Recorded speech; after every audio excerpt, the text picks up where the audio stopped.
Hello বন্ধুরা, এই ভিডিওতে প্রবেশ করার জন্য আপনাদের অসংখ্য ধন্যবাদ। অঙ্ক এখন হাতের মুঠোয়। এই পর্বগুলোতে আমি অঙ্ককে খুব সহজ সরল ভাষায় বুঝিয়ে থাকি, তাও কোনো রকম সূত্র প্রয়োগ না করেই। এই অঙ্ক বইতে যত নিয়ম থাকে সেই রকম নিয়মকে আমি সেই ধরনের নিয়মগুলোকে ছাড়িয়ে আমি ঠিক অন্য রকমভাবে অঙ্কটা করানোর চেষ্টা করি।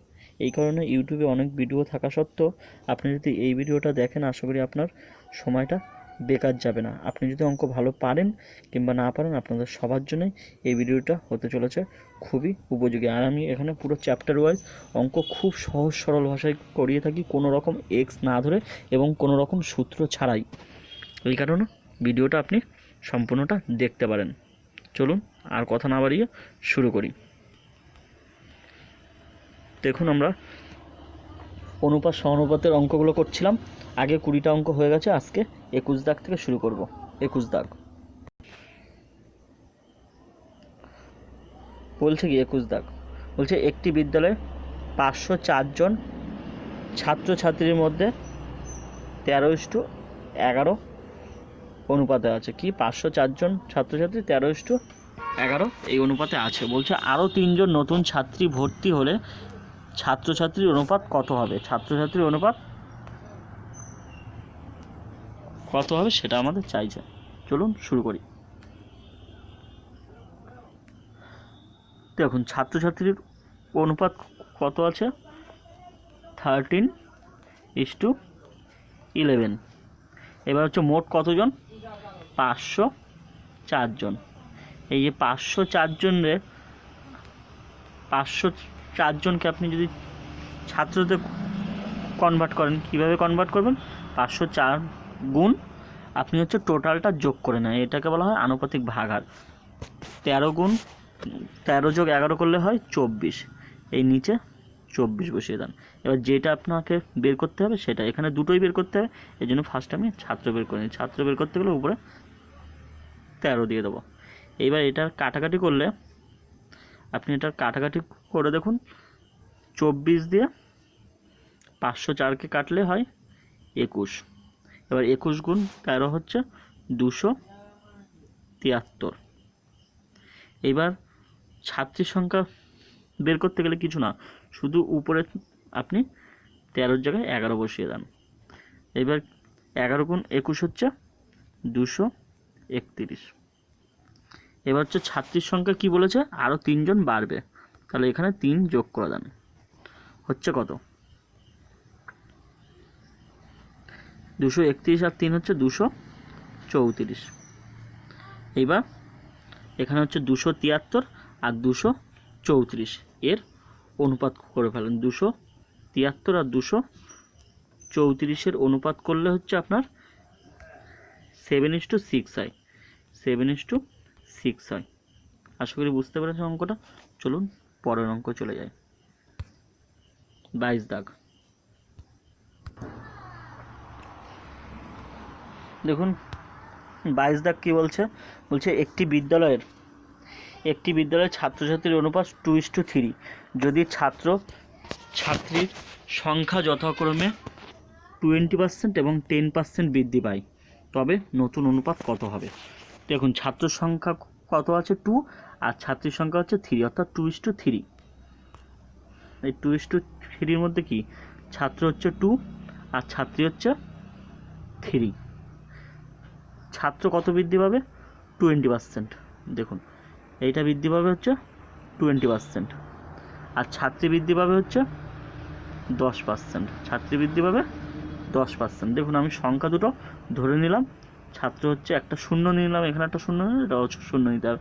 ছাত্র হচ্ছে 20 জন আর ছাত্রী হচ্ছে 20 জন।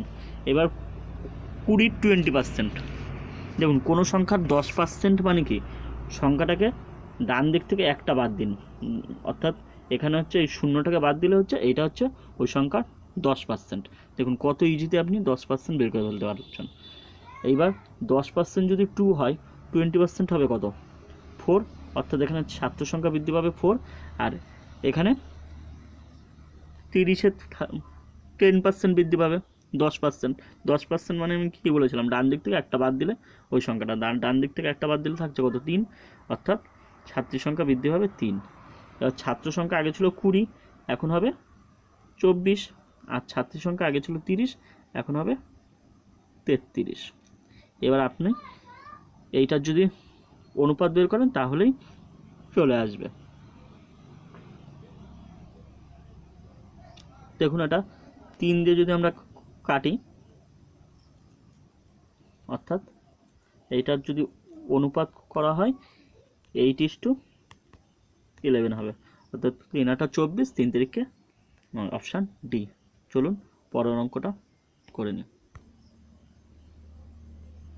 দেখুন 23 দাগ কী বলছে, দুটি কোম্পানি এ ও বি এর, বলছে দুটো কোম্পানি এ ও বি এর আয়ের অনুপাত 5:8।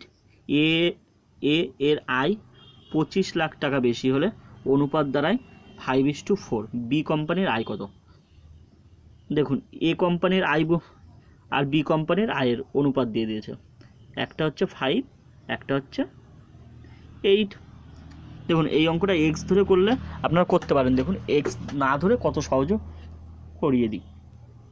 এইবার কি বৃদ্ধি পাবে কার আয়? এর আয় কত বৃদ্ধি পাবে? 25 লাখ টাকা। এ কোনটা, এই 5টা তো, এই এর আয়টা বৃদ্ধি পাবে কত? 25 লাখ টাকা। বি এর আয় কি বৃদ্ধি পাবে? বি এর আয় কিছুই হবে না। এইবার কি নতুন অনুপাত কত হবে? নতুন অনুপাত হবে 5:4। নতুন অনুপাত হবে 5:4। একটু মন দিয়ে দেখবেন তাহলে বুঝতে পারবেন। দেখুন বাড়ল কার? এর বাড়ল, আপনার হচ্ছে বৃদ্ধি পেল এর টাকা। বি এর টাকা কি কিছু হয়েছে? বি এর টাকা কিছুই হয়নি। কিন্তু দেখুন নতুন অনুপাতে এর অনুপাতটা ঠিক আছে, কিন্তু বি এর অনুপাতটা কমে গেছে। তাহলে বি এর টাকা যখন আমাদের কিছু হয়নি, তাহলে বি এর অনুপাত কেন কমবে? আমরা এটারে অ্যাকুরেট করে নেব। এইটার সঙ্গে 2 গুণ করে নিলাম, এটার সঙ্গে 2 গুণ করলে কি হচ্ছে, এটা 8 হয়ে যাচ্ছে, 4 2 8। এবার আমরা এইটার সঙ্গে 2 গুণ করলে আমরা ওইভাবে করতে পারি না, কেননা তাহলে আমাদের এইটার সঙ্গেও করতে হবে। এইটার সঙ্গেও করে নিলাম। এবার হলো কত, 5 2 10। এইবার দেখুন ব্যাপারটা বোঝা যাচ্ছে। দেখুন এর আগে ছিল 5, এখন হলো 10, আর বির 8 ছিল 8। তাহলে বিটা সমান করে ফেললাম আমরা, অর্থাৎ আমাদের টার্গেট হচ্ছে যেটা কোনো চেঞ্জ হবে না সেটাকে আমরা সমান করে নেব। এবার সমান করার পরে কী দেখলাম, এর আগে 5 ছিল, এখন হলো কত, 10। এর আগে 5 ছিল, এখন হচ্ছে 10, অর্থাৎ কত বৃদ্ধি পাচ্ছে, 5। তাহলে কি আমি আগের অনেকগুলো অঙ্কতে বলেছিলাম অনেকগুলো ভিডিওতে, মানে যেটা বৃদ্ধি পাবে, অর্থাৎ এই 5 বৃদ্ধি পাচ্ছে। এই 5 কেন বৃদ্ধি পাচ্ছে? দেখুন এর টাকা 25 লাখ টাকা বেড়েছিল, এর 25 লাখ টাকা বৃদ্ধি পেয়েছিল। তাহলে আমরা ধরতে পারি এই 5 সমান সমানই 25 লাখ। তাহলে 1 সমান সমান 25/5 সমান সমান 5। এবার কি বি এর অনুপাত হলো কত, 8। তাহলে 1 সমান সমান যদি 5 হয়, 8 সমান সমান 5 8 40, অর্থাৎ উত্তর হচ্ছে 40 লাখ। উত্তর হবে 40 লাখ, অর্থাৎ এই দেখুন option C is the right. Option C is the right. চলুন আমরা নেক্সট অঙ্ক চলে যাই। দেখুন 24 দাগ কী বলছে, একটি বাক্সে 1 টাকা 25 পয়সা ও 1 টাকা 25 পয়সা মিলিয়ে মোট 30টি মুদ্রা আছে। তাদের মূল্যর অনুপাত 2:1 হলে 1 টাকার মুদ্রা সংখ্যা কতগুলো? দেখুন 1 টাকা মানে কত, 100 পয়সা। 1 টাকা মানে 100 পয়সা, আর এইদিকে 25 পয়সা।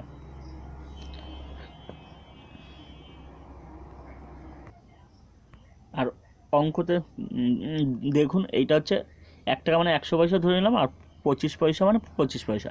এখানে হচ্ছে মোট 30টি মুদ্রা আছে, মুদ্রার সংখ্যা কতগুলো, 30টা। আর মূল্যের অনুপাত কত আছে, দেখুন কোনো রকম এক্সট্রা কিছু ধরবো না, মূল্যের অনুপাত হচ্ছে 2:1। তাহলে হচ্ছে 2:1 আছে মূল্যের অনুপাত। অর্থাৎ দেখুন